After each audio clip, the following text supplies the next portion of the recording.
Welcome to smart classroom. আজকের ভিডিওতে নিয়ে এসেছি 2026-এ যে সিটেট এক্সাম হতে চলেছে সেই বিষয়ের উপর ভিত্তি করে একটি English model question paper. English প্যাডাগোগির বেশ কিছু এমসিকিউ টাইপের প্রশ্নপত্র থাকবে আজকের ভিডিওতে, যেগুলি কার্যকরী হবে সিটেট এক্সাম এবং ডাব্লিউবি বোর্ডের আপার প্রাইমারি এক্সামের জন্য, যেখানে থাকছে লার্নিং অ্যান্ড অ্যাকুইজিশন, এছাড়া principal of language teaching, grammar, language learning, teaching learning materials, এই সমস্ত গুরুত্বপূর্ণ টপিক নিয়ে আলোচনা করব আজকের ভিডিওতে। তাই বন্ধুরা, কোনো স্কিপ না করে সম্পূর্ণ ভিডিওটি দেখার চেষ্টা করো। আর যারা নতুন ভিউয়ার্স আছো তারা এই ধরনের আরও ভিডিও পেতে চাইলে অবশ্যই চ্যানেলটির পাশে থাকতে সাবস্ক্রাইব করে রাখবে। 1 নম্বর কোশ্চেন রয়েছে, which one of the following is true for language learning. এর জন্য চারটি অপশন রয়েছে। A, language learning happens through reading of language textbooks only. B, language learning accelerate in print rich environment. C, language learning is not required for learning of science and mathematics. D, language learning happens unconsciously. এই চারটি অপশনের মধ্যে সঠিক উত্তর কোনটি হবে এই প্রশ্নের? এই প্রশ্নের যেটি সঠিক উত্তর হয়ে যাবে বি নম্বর অপশন, অর্থাৎ language learning accelerates in print rich environment. কেন হলো সেটা আমরা জেনে নিই। প্রশ্নটি ছিল which one of the following is true for language learning, অর্থাৎ ভাষা শিক্ষার ক্ষেত্রে নিচের কোন অপশনটি সঠিক রয়েছে। এর মধ্যে আমরা দেখতে পাচ্ছি বি নম্বরে language learning accelerates in rich environment, অর্থাৎ প্রিন্ট রিচ এনভায়রনমেন্ট, অর্থাৎ যে পরিবেশে বই, পোস্টার, লেখা, ছাপা উপকরণ বেশি হয়ে থাকে সেখানে কিন্তু ভাষা শিক্ষা ভালো হয়। অর্থাৎ a print rich environment filled with books, charts, labels and written materials provides learner with exposure to language in various forms. Question number 2. Crying, cooing and babbling are all the examples of stage of language development. Fill in the blanks জন্য রয়েছে চারটি option. A, linguistic, B, pre-linguistic, C, expressive, D, referential. চারটি অপশনের মধ্যে কোনটি হবে এ প্রশ্নের সঠিক উত্তর? Crying, cooing and babbling example of stage of pre-linguistic language development. কেন হলো সেটা আমরা দেখি। কারণ আমরা জানি প্রি-লিঙ্গুইস্টিক অর্থাৎ ভাষা শেখার প্রাথমিক পর্যায় বা ভাষা শেখার আগের পর্যায় হলো প্রি-লিঙ্গুইস্টিক। এখানে আমরা দেখতে পাচ্ছি শিশুরা কান্না, কুইং করে বা আধো আধো শব্দ অর্থাৎ ব্যাবলিং, এগুলো ভাষা বিকাশের একটি স্তর। এই স্তরে এমন একটি সাউন্ড বা ধ্বনি যুক্ত হয় যা পরবর্তীতে ভাষাগত দক্ষতার ভিত্তি গড়ে ওঠে। এই সময় শিশুরা শব্দ উচ্চারণ নিয়ে পরীক্ষা নিরীক্ষা করে এবং যোগাযোগ ব্যবস্থাটা গড়ে ওঠে তাদের মধ্যে, অর্থাৎ শিশুদের মধ্যে ভাষাগত দক্ষতার বিকাশ হয়। অর্থাৎ crying, cooing and babblings are characteristic behaviours in the pre-linguistic stage of language development which occurs before children start forming actual word. This stage involves sound that serves as the foundation of later language skill, etc. Question number 3. Garvit was speaking in Hindi to his peers in his classroom. When his teacher called on him, he immediately replied to her in English. This is an example of A, quote mixing, B, dialects, C, sociolinguistic, D, code switching. এই প্রশ্নের সঠিক উত্তর কোনটি হবে? এই প্রশ্নের right answer হবে code switching. আমরা জানি কোড সুইচিং হলো যখন একজন ব্যক্তি একটিমাত্র বিষয় নিয়ে কথাবার্তা বলবে এবং তার মধ্যে দুই বা তার বেশি ভাষায় সে কথা বলতে পারে। এই অবস্থাকে বলা হয় কোড সুইচিং। অর্থাৎ code switching occurs when a person alternate between two or more language or language variety in the context of a single conversation. Question number 4. Which of the following term is not related to Vygotsky socio culture theory. এই জন্য রয়েছে চারটি option: A social interaction, B scaffolding, C zone of proximal development, D language acquisition device. কোনটি হবে এই প্রশ্নের উত্তর?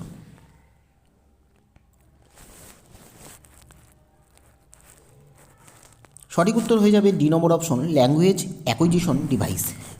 অর্থাৎ এটা আমরা দেখতে পাচ্ছি ভাইগোস্কির সোশিও কালচার থিওরির অন্তর্গত নয়, সেটি হলো ল্যাঙ্গুয়েজ অ্যাকুইজিশন ডিভাইস। আমরা জানি the language acquisition device, short from LAD, is a concept proposed by Noam Chomsky. অর্থাৎ ল্যাঙ্গুয়েজ অ্যাকুইজিশন ডিভাইসটির প্রবক্তা ছিলেন Noam Chomsky, not related to Vygotsky socio culture theory. অর্থাৎ ভাইগোস্কির মতে সামাজিক মিথস্ক্রিয়া, স্ক্যাফোল্ডিং, ZPD এগুলি শিশুর শিখনের ক্ষেত্রে সামাজিক সংস্কৃতির ওপর অত্যন্ত গুরুত্ব দেয়। আমরা এভাবে বলতে পারি Vygotsky's theory focus on concepts like social interaction, scaffolding and the zone of proximal development, emphasising the role of culture and social context in learning. লার্নিংয়ের ক্ষেত্রে সামাজিক সংস্কৃতির একটি ভূমিকা রয়েছে শিশুর প্রগতির বিষয়ের উপর। Question number 5, every syllabus talks about learning outcomes, which means A taking into account the content of the textbook, B change in the behavior of the learners, C completion of all lessons, D change in teaching method of the teacher। এই প্রশ্নের সঠিক উত্তর কোনটি হবে? Right answer হবে B number option, change in the behaviour of the learners. অর্থাৎ আমরা বলতে পারি যে change in the behaviour of the learners learning outcomes refer to the measurable change in knowledge, skill, attitude or behaviour that learner are expected to achieve after completion a course or syllabus. অর্থাৎ প্রতিটি syllabus শেখার ফলাফল নির্ধারিত থাকে যা শিক্ষার্থীদের আচরণগত পরিবর্তনকে নির্দেশ করে থাকে।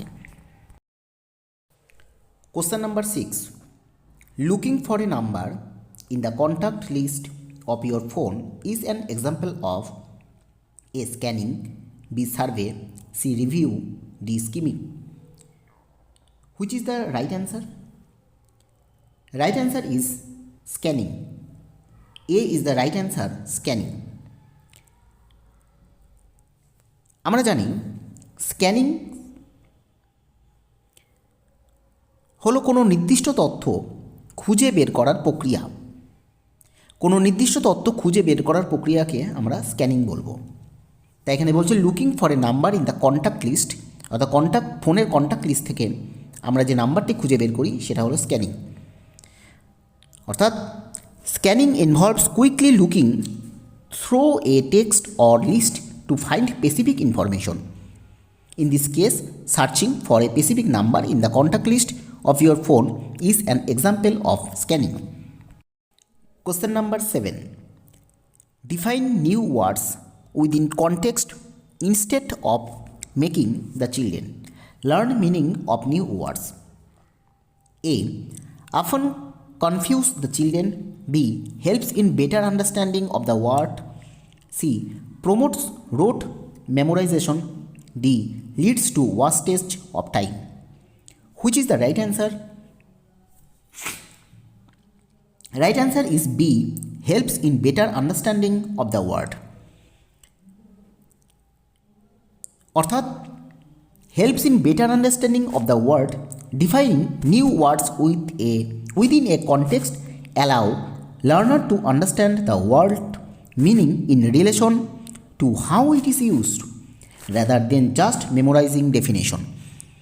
অর্থাৎ কোনো নতুন শব্দের অর্থ আলাদা করে মুখস্থ করানোর পরিবর্তে শব্দের অর্থ যদি ব্যাখ্যা করা যায় তাহলে শিশুদের শব্দটি ভালো করে বুঝতে সাহায্য করে। তার জন্য এখানে বলেছে helps in better understanding of the word. Question number 9. The type of writing in which the author mostly places himself as a character and narrates the story is known as A. Expository, B. Persuasive, C. Descriptive, D. Narrative. Which is the right answer? Right answer is D. Narrative. The type of writing in which the author mostly places himself as a character narrates the story. অর্থাৎ আমরা জানি যে ধরনের লেখায় লেখক নিজেকে একটি চরিত্র হিসাবে উপস্থাপন করেন, আবার কখনো নিজেই গল্পটি বর্ণনা করেন, সেই লেখার ধরনকেই বলা হয় ন্যারেটিভ, অর্থাৎ কাহিনীমূলক লেখা। Question number 9, you want to ensure maximum participation of the students of your class. Which of the following methods would you adopt for this purpose? A. Discussion, B. Demonstration, C. Model reading, D. Recitation. Which is the right answer? Right answer is A. Discussion.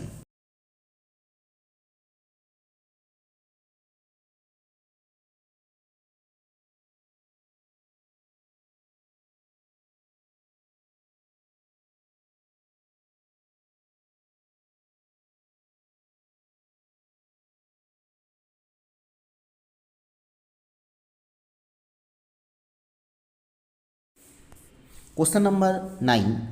Multilingualism in India intends teachers to understand. এর জন্য option 4টি রয়েছে ABCD করে। Which is the right answer? Right answer is D. Language, identity and culture are separate entities. অর্থাৎ এর অর্থ ভারতের বহুভাষিকতা শিক্ষকদের কি বুঝতে সাহায্য করে? উত্তর হবে ভাষা পরিচয় এবং পৃথক সংস্কৃতির সত্তা। এটি বিভিন্ন ভাষা ও সংস্কৃতির মূল্যায়নে সম্মান করতে শেখায়। Question number 10. A listener while listens to the specific details recognize cognates and word order patterns. What is this listening process known as? A. Bottom up process, B. Top down process, C. Infernal process, D. Linear process. Which is the right answer? Right answer is A. Bottom up process. অর্থাৎ এখানে বলা হচ্ছে কোনো কিছু শোনার সময় একজন শ্রোতা ধ্বনির নানান শব্দ বা শব্দের নানা ধরনকে চিনতে পারে তারা। এই ধরনের শোনার প্রক্রিয়াকে আমরা বলবো বটম আপ প্রসেস। অর্থাৎ bottom up process is listening focus on understanding language through the recognition of specific details such as sound, word and grammatical structure. বলা হচ্ছে যে বটম আপ প্রসেস হলো কোনো কিছু শোনার সময় শ্রোতা ধাপে ধাপে ভাষার ছোট ছোট অংশ যেমন ধ্বনি, শব্দগুচ্ছ, বাক্য এর মধ্য দিয়ে তার অর্থটা বুঝতে পারে। অর্থাৎ ছোট তথ্য বড় অর্থে পৌঁছানোই হলো bottom up listening process. Question number 11. Which one of the following could be while reading activity when doing a short story? A. Learners discuss to predict the events in the story. B. Learners do pair work and read mutually to one another. C. Learners discuss biographical details of the poet. Which is the right answer? Right answer is A. Option number A.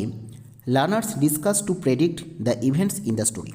অর্থাৎ এখানে বলা হয়েছে ছোট গল্প পড়ার সময় while reading activity অর্থাৎ পঠনকালীন যে কার্যকলাপ সেটা কেন হয়? সেটা হয় শিক্ষার্থীরা গল্পের ঘটনাগুলো অনুমান করার জন্য আলোচনা করে। সেটা হলো while reading activity.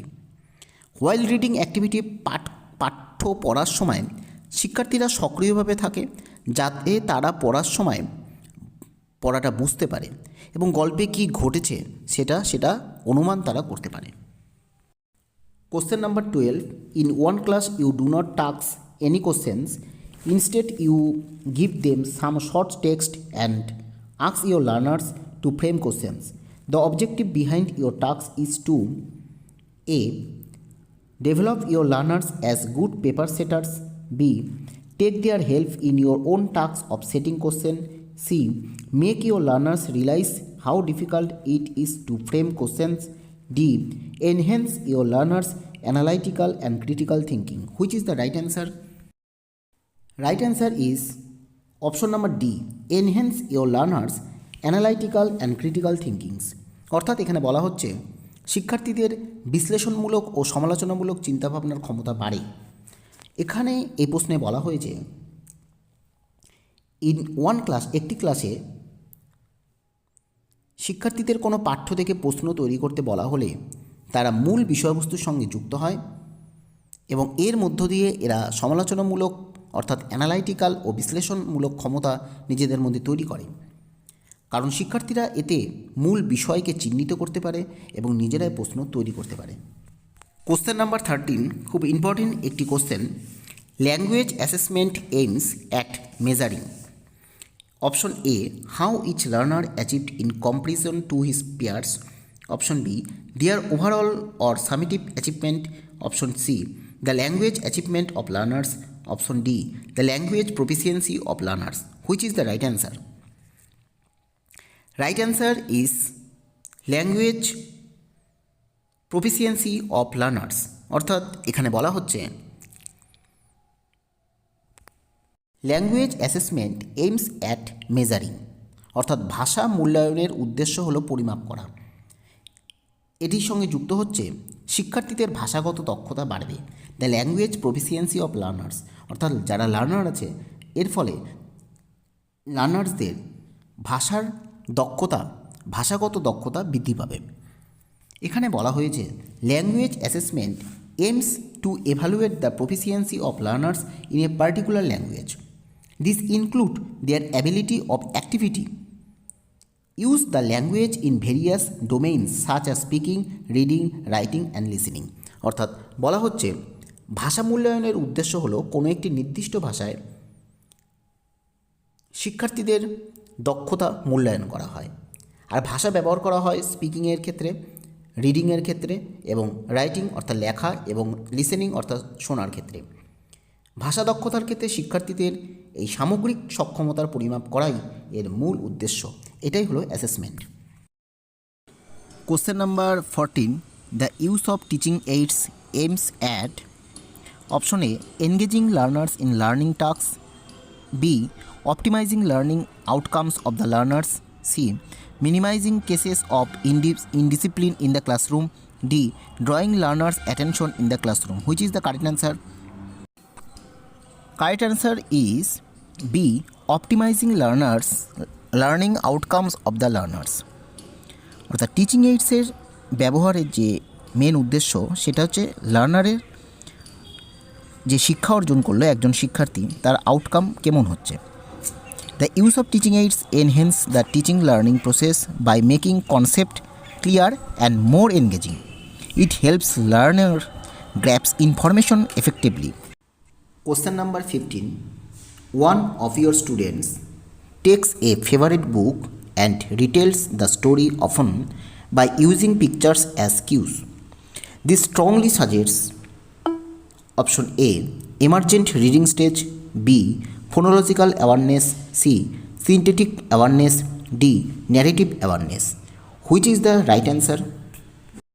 Right answer is option number A, emergent reading stage। অর্থাৎ আমরা দেখি one of your students takes a favourite book and retells the story often by using picture as cues. একজন শিক্ষার্থী তার প্রিয় একটি বই নেয় এবং ছবিতে সূত্র হিসেবে ব্যবহার করে, সূত্র হিসেবে ব্যবহার করে গল্পটি বলে। এই নির্দেশ কাকে করা হয়? এই নির্দেশ করা হয় এমার্জেন্ট রিডিং স্টেজ, অর্থাৎ পড়ার দক্ষতার প্রাথমিক পর্যায়ে, পঠন দক্ষতার প্রাথমিক পর্যায়ে। অর্থাৎ আমরা বলতে পারি the ability of a student to retell a story using pictures as cues indicates they are in the emergent reading stage. At this stage learners begin to understand the relationship between image and text, develop story telling skills and engage with books in an interactive way, which builds the foundation for reading comprehension and literacy. অর্থাৎ আমরা দেখি এই স্তরে শিক্ষার্থীরা ছবি এবং লেখার মধ্য দিয়ে একটা সম্পর্ক বুঝতে পারে এবং গল্প বলার যে দক্ষতা সেই দক্ষতাও তাদের বাড়ে। এবং বইয়ের সঙ্গে তাদের সরাসরি যুক্ত হয়, তারা নিজেরা বইয়ের সঙ্গে সরাসরি যুক্ত হতে পারে। এর ফলে তাদের পঠন বোধগম্যতা এবং সাক্ষরতার ভিত্তি গড়ে ওঠে। ধন্যবাদ। আজকে শেষ করলাম ইংলিশ প্যাডাগোজি থেকে এই কয়েকটি গুরুত্বপূর্ণ প্রশ্ন উত্তর। এর পরবর্তী ভিডিওর দিকে তোমরা নজর রাখো।